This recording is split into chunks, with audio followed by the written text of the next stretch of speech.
Star news Marathi, नवे पाऊल नवी दिशा। आठवडीत पडळकरांचे नारळ फुटले, विरोधकांचे दणाणले धाबे। तुमच्या स्वप्नातील घर घ्यायचंय मग चिंता सोडा। विटा कराड हायवेवरील मेन रोडवर प्रथमच उभा राहतोय डायमंड आर्केड। हा 11 मजली tower, RERA approved project. Mumbai Pune सारखी जीवनशैली, 45 shops, 15 offices, 42 flats, walking track, मंदिर, गार्डन, जिम, स्विमिंग पूल, सतर्क सिक्युरिटी, सीसीटीव्ही कॅमेरे, बेसमेंट पार्किंग, तसेच इंडोर क्लब हाऊस व अन्य सुसज्ज व सर्व सोयी सुविधा। तर मग आजच बुक करा। संपर्क राजू पाटील किर्दत, हनुमंत किर्दत।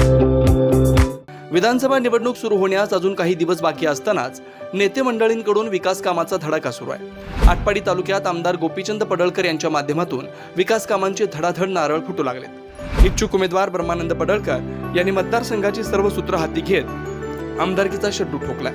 परिणामी त्यांच्या एंट्रीने मात्र विरोधी बाबर व पाटील गटाचे चांगलेच धाबे दणाणलेत। मासळवाडी येथे भोजलिंग मंदिरासमोर सभामंडपाचं उद्घाटन व सिद्धनाथ मंदिरासमोरील सभामंडपाचं उद्घाटन ब्रह्मानंद पडळकर यांच्या हस्ते करण्यात आलं। तसेच पडळकरवाडी पांडापंच मळा येथे कॅनॉलवरील पूल बांधकामाचं उद्घाटनही ब्रह्मानंद पडळकर यांच्या हस्ते करण्यात आलं। यावेळी सरपंच हिराबाई पडळकर, चेअरमन जगन्नाथ पडळकर, माजी सरपंच विठ्ठल पडळकर, माजी सरपंच तुकाराम पडळकर, पोलीस पाटील अमोलराज पडळकर यांच्यासह ग्रामस्थ व युवा मोर्चा जिल्हाध्यक्ष अनिल शेठ पाटील उपस्थित होते।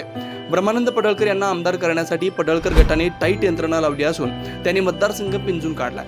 खानापूर तालुक्यात लाखोंचा निधी दिला असतानाही आटपाडी तालुक्यातही कोट्यवधी रुपयांच्या विकास कामांचे नारळ फुटू लागलेत। पडळकरांच्या या विकास कामांच्या धडाक्याची चर्चा मात्र मतदारसंघात जोरदार रंगली आहे। स्टार न्यूज मराठीसाठी चंद्रकांत जाधव, विटा। आपल्या परिसरातील लेटेस्ट बातम्या पाहण्यासाठी स्टार न्यूज मराठी YouTube चॅनलला आत्ताच सबस्क्राईब करा।